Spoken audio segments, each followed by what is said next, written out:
dañuy jox Boy Niang bi nga xamante ni moom moo waral woote bi bu yëkkati kàddoom wax ñu li nga xamante ni moom moo waral woote bi Lamine li nga may wax léegi maa ngi ciy ñëw incha allah Boy Niang càppaacoli bi doomu Pikine bi ay ta bismillah. waaw asalaamaaleykum mbooloo bi maa ngi nuyu ñëpp di ziar bi waaye ñu permettre ma rek avant may avancer ma def discours français parce que suñu mbokku journaliste yi am na ñenn ñoo xam ne dañ ko ci soxla waaw bu ñu paree ñu soog a élaborer ci wolof bi bu baax xam ne moom lañ namp incha allah Modou xaw ma nag may jàppale micro xaw ma mën naa ko teg daf ñaan ba pare mbër. daf ñaan ba pare ñaan nañ pa. ñaan nañ ba pare ah comment ça yaram bay tàng naan nañ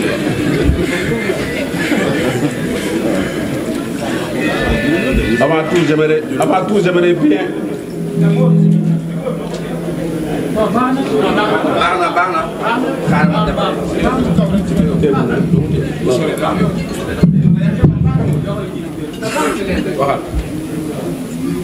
J'aimerais avant tout saluer tous les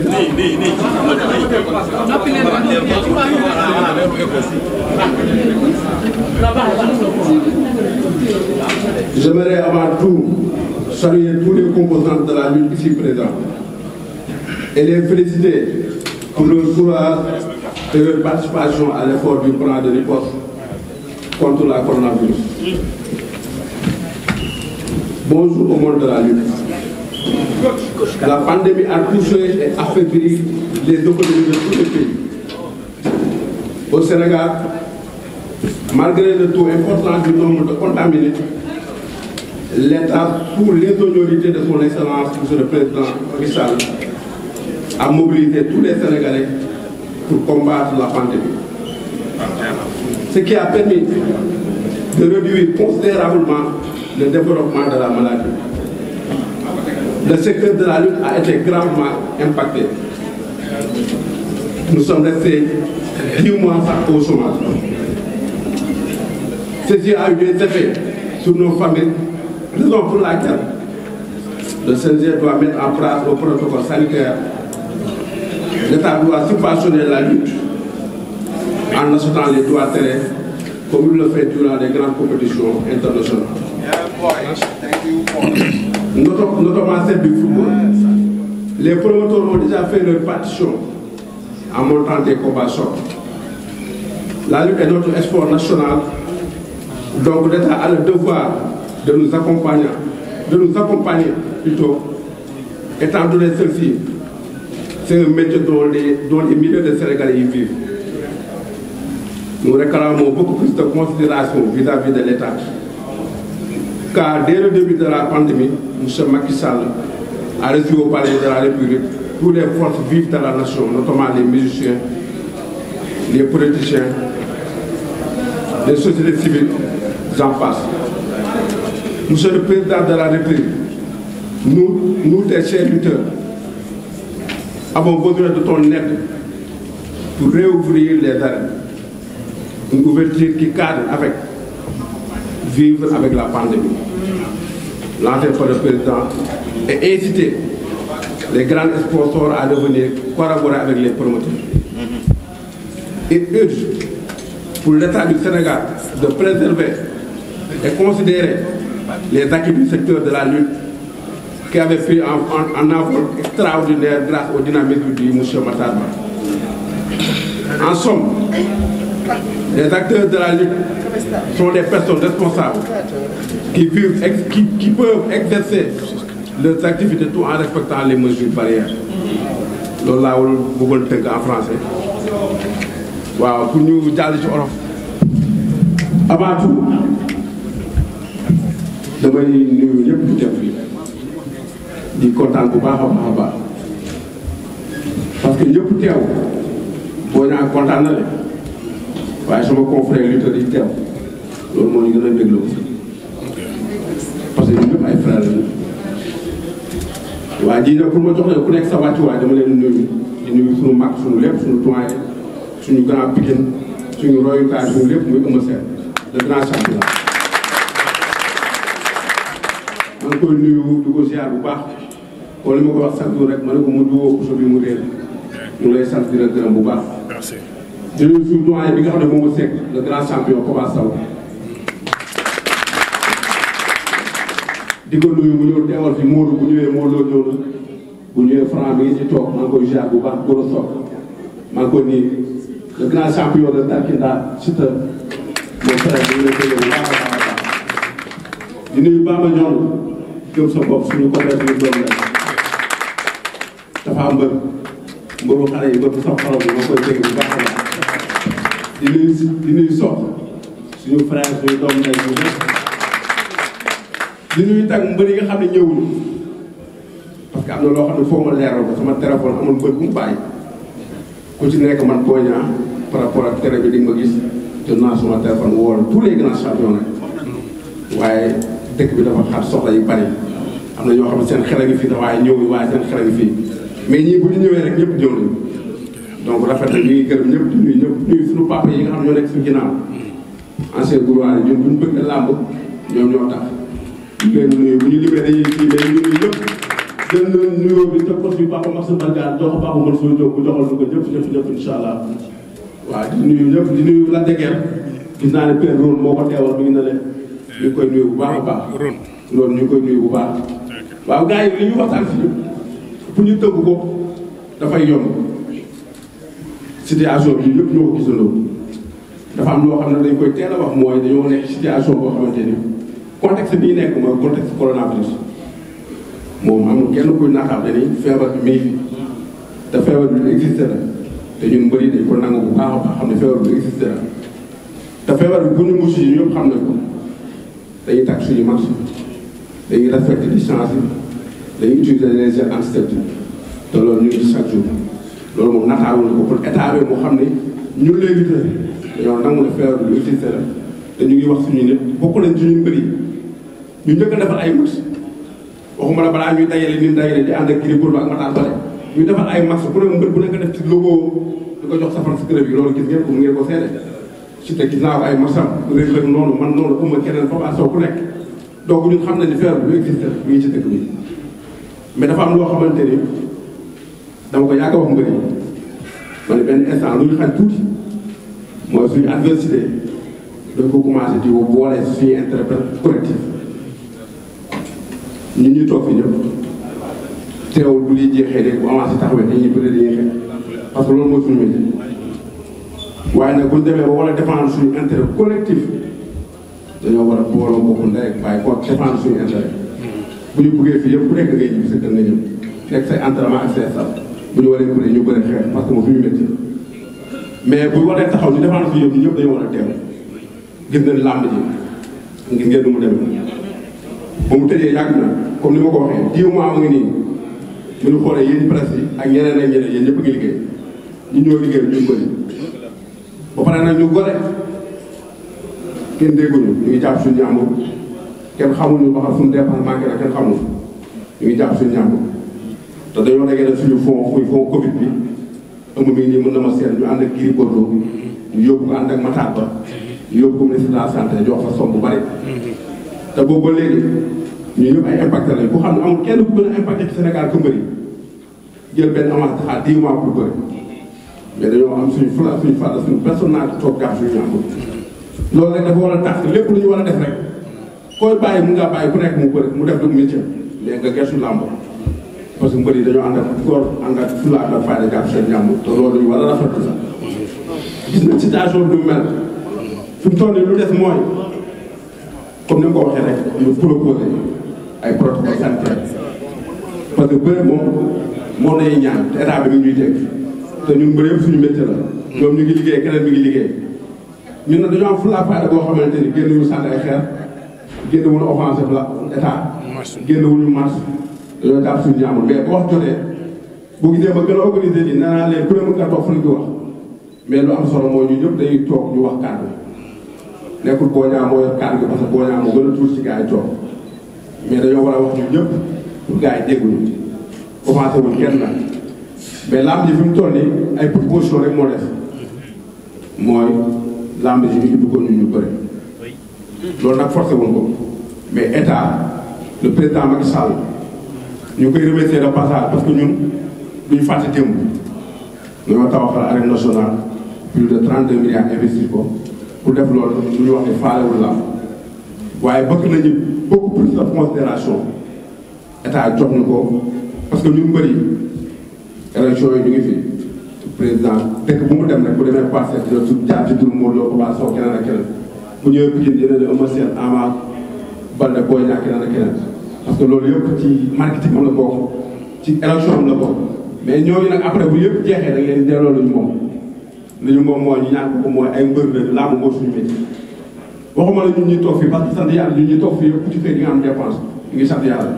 mais dafa am suñuy rak ak rakkaar yu nekk ci suuf ñoo xamante ne ay mbër 60 000 la ñu ay mbër 100 000 francs ñooñu dafa métti ci ñoom trop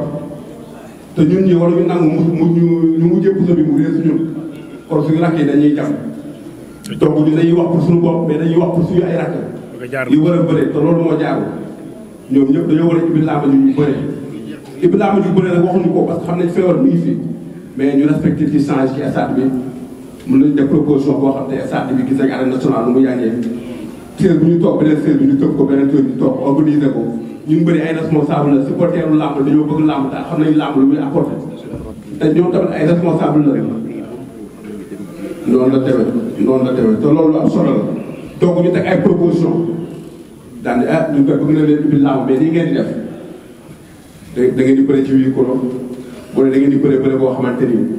siège yi bu ñu ci toogee beneen dañ koy tëb seen i supporter ngeen wax ak ñoom ñu respecté wala mbër bu ne may na la temps de supporter boo xam ne maximum moom ngay dugal lu bëree parce que nit tamit li nga xam ne mooy gagne-pain mënoo ko xaaj téye ko bientôt 1 an da koo métti pour suñu rakk yi te am na loo xamante ni foo ngeen bàyyi ko am na suñuy rakk yu bari yoo xamante ni ñu wax ko ak ñu wax waa mbir yëpp a ngi nii am na suñuy rakk yoo xam ne dañuy dem ci géej gi te ay mbër lañu woon man bari na ci ñoo xamante ni suma ay frère ñoo xam ne ay rakk dañu woo mbër yu bari maa ngi ciy génn dañ leen gànnaar lu jot yomb jaru yàqal dëgg la affaire yi métti na mais nag ci nànk rek dina baax donc parce que loolu benn espoir moo tax ñu dem ci ndox mi waaye ñu ngi jaar képp koo xam ne ñàkk na bakkanam ci ndox mi ak képp ku jabar bu ñàkk bakkanam ci ndox mi mais di leen wax ne situation làmb moo tax yooyu yëpp am làmb gaan bu ñu nekkee di bëri mbëri di bëri Sénégal di bëgg làmb di nekk loolu dégg situation yooyu booy même pour amul dara sax dañuy dem dund làmb seral bu bëgg bu pare dañuy dem tëddi nelaw luy lekk baax na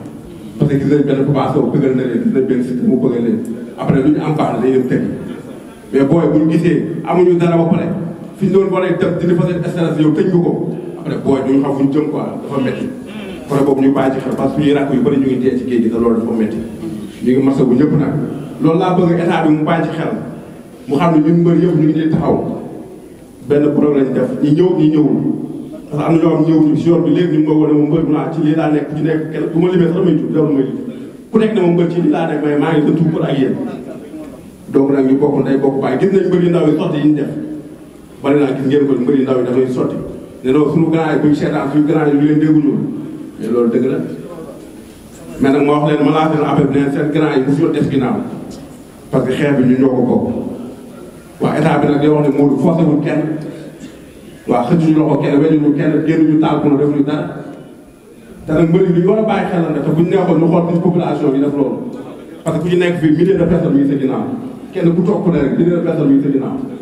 buñ génnoon yëngal day demee neneen mais duñ def loolu parce que ay responsable la mais lu ñuy def mooy dañuy toog wax ak état bi ñaan ne ko nag par rapport ak Birasène bi nga xam te ne mooy président du CNG di ko nuyu de passage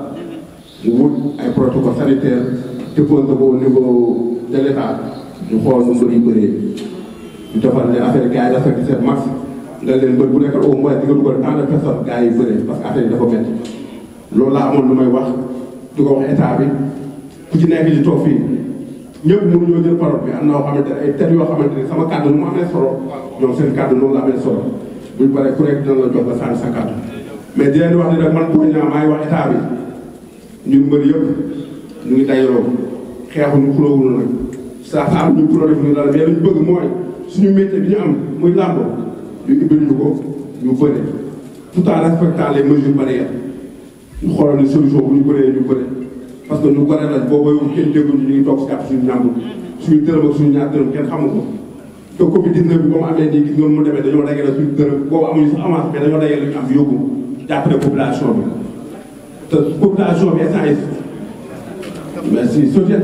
population bi fu nekk situation bi nekk ñu ñëw gën a xam ñu bëri parce que mbooloo mooy topp suñu ginnaaw Papa Sow wala Goña wala góor sax day dundal këram mais day dundal yeneen kër parce que yàlla moo ñu tuddee moo ñu dégg loolu kon xam nañ situation bi. damay gis nag état bi parfois mu dimbali les personnes culturelles wala mu jox leen ay situation mais làmb lu ma gis ñu boole ko def pourtant làmb culture la mun a wax culture génn ci làmb ñun culture boo ko génnee suñu métier rek amatul solo li ñuy def kon leneen lay doon te leneen loolu MMA ñu koy def ñeneen ñu koy def mais ñun boo gisee ñu xam sport boo xam ne ñoo ko moom muy sport de chez nous moom ko muy ñu xam ne bokkuñu ko kenn parce que dafa am culture parce que gars yi dañuy takk gàllaaj yi gars yi day yor ñàkk yi toj ko gars yi dañuy tuus gars yi dañuy daw ay sàmbal yëngale sànni parce que loolu moo tax gars yi bëgg ko ëmb day wàcc tànk yi day jóg commencé loolu da koy yëngal dëgg la kon loolu moo tax ñu ne culture mënoo wax culture Sénégal te génn ci làmb donc bu ñu def ay subvention di ko def homme culture yi dina ko jox dañ ci war a boole làmb laaj ñu dara nag ñu ngi sant yàlla mais loolu laa amoon lu may sant maa ngi gërëm ñëpp di sant ñëpp remercier ñëpp moo ngi noonu nag sama confrère lutteurs yi xool nañu ci jox kàddu ñi nga xam ne ñoo suñu ay doyen suñu mag comme ñaar yi fekk ma ñu sànni ci seen kàddu maa ngi remercier presse bi tamit presse bi parce que c'est pas évident loolu neexoon ngeen toog seen kër mais xam ngeen ni ñu ak yéen waaw xam ngeen ni ñu ak yéen ñoo bokk mbir mi xam ngeen ni ñu ak yéen ñoo bokk mbir mi ñun dañoo bëgg presse bi te yéen tamit da ngeen ñoo bëgg parce que seen liggéey ci ñun la basé wu ñun dañ leen gëm parce que ñun ñu def dara taw woowu ñu ne yéen xam ngeen loolu waaw ñu ngi leen di gërëm bu baax a baax di nuyu Pape Thialis gis nga damaa nekk ci contrat waaye moom moo yombalal lii comprendre nga di leen wax pour nu ma tollalee mbëri rek di leen wax benn information Tapha Tine ci boppam sama adversaire jël naa sama numéro boobu parce que ñun ñëpp ko ba ma ko woowee dama wax mu yëngal ko ba ne ko mbër teewul bu ñu paree dañ métti mooy loolu day métti de waaw parce que noonu la demee parce que affaire bi loo ko sekk loolu ñun esprit boobu ñun bëri jantal mais boobu la ñu war a dawee waaw bu ñu waree def dara gars yi dañuy dañuy tóor bu mu daal bu ñu waree xeex gars yi damay jël avance Siteu wala ma avance Papa Sow dañuy xeex dañuy bëre parce que loolu suñu métier la waaw loolu esprit jantal mais boobu la ñu war a demee parce que américain loolu la ñuy demee dañuy toog ni reer bu guddee ñu def xeexee waaw loolu mooy affaire jantal mais waaw bu jeexee jara kon ni ma koy waxee maa ngi remercier nag ki nga xam ne moo ma jox saal bi muy doomu Pikine waaw xam nga lii gis ngeen macha allah yaa ngi na te doomu Pikine moo ko fi def bu ko neexoon mën na ko def Almadi ëmb wala mu def ko feneen mais dafa ñëw ne banlieue bi laa koy def boo toogee maa moom lu ma teg wax Ousmane mu ne ma mbër naa mun nga dama bëgg bët ñuy xoolee ku dëkk Almadi wala West Foire ñu xoolee ko bu dëkk Pikine Ousmane maa ngi koy remercier bu baax di ko gërëm am na salle musculation bi nekk ci kaw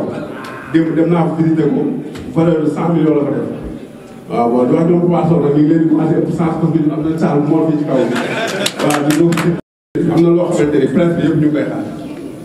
te xam naa ni après bu ma kenn di ma ko loolu nga ma fekk sama kër di dugal ci ay question muy sama diggante ak Eumeu Sène sama diggante ak Lac de Guiers Eumeu Sène suñu grand ñu bëgg ko loolu fonk ko ku ne xam nga ni di sonn ci moom bu baax moom leen muy sonn ci ñu nekk suñu grand suñu diggante moom pour ma assurer leen rek mooy instant bi la gën a neexal parce que bu xam booy naa am esprit booy naa xam ne man gentleman laa te kii sama grand la dama doomu góor la au moins sekk nañu teraanga bi rafet di wax ni moo la déggee tamit moo koy wax ñoom ñëpp ay frère la yow yaay sunu grand fi ñu ñëpp say roy yaay suñu royukaay la déggee da ngeen a bokk combat bi mu neex sax mu wax la loolu am na droit wax la loolu parce que daa war a déstabiliser lamb la boo dee nag wax la loolu waaw waaw ba alma yegg ne après nga ñëw parce que boo teewee dafa mel ne nag teew na dama lay bàyyi nga dem. waa ci ñëwoon parce que ñoo bokk ndey ñoo bokk bàyyi. waaw dama suma frère la. am solo kii boo gisee dama jox ñaari loxo yi boo gisee dama jox ñaari loxo moo mel kon nag juum rek moo ko amee amul solo di jégalu Sénégal yëpp. xam na moo tax ma bàyyi waaw gars yi kontaan nañu baax comme ni nga ko gisee. ëmb mooy sunu mag pour ñu wax leen dëgg rek lu ko neex daf ñuy neex lu ko métti daf ñuy métti parce que sunu mag la. waaye nag tamit suñu frère la adversaire lañ fekk ak moom. weesu pour adversaire mais Lac pour Sénégal yi comprendre am esprit sportivité xam ne Lac am na droit wax ko lu ko neex parce que ñoo bokk contrat da ko war a tegal lu métti wala ko tegal lu yomb te loolu yoon la jaarul la kon pour kenn garaawal Lac am na droit boobu ëmb tamit comprendre nante la waaw lépp ñoo bokk ndey bu ñu paree ñoom ñaar ku ci daan da ngay gën sa borom ni ngay naan rek mooy yóbbu ko toog sa rek incha allah jaajëf jaajëf kontaan nañ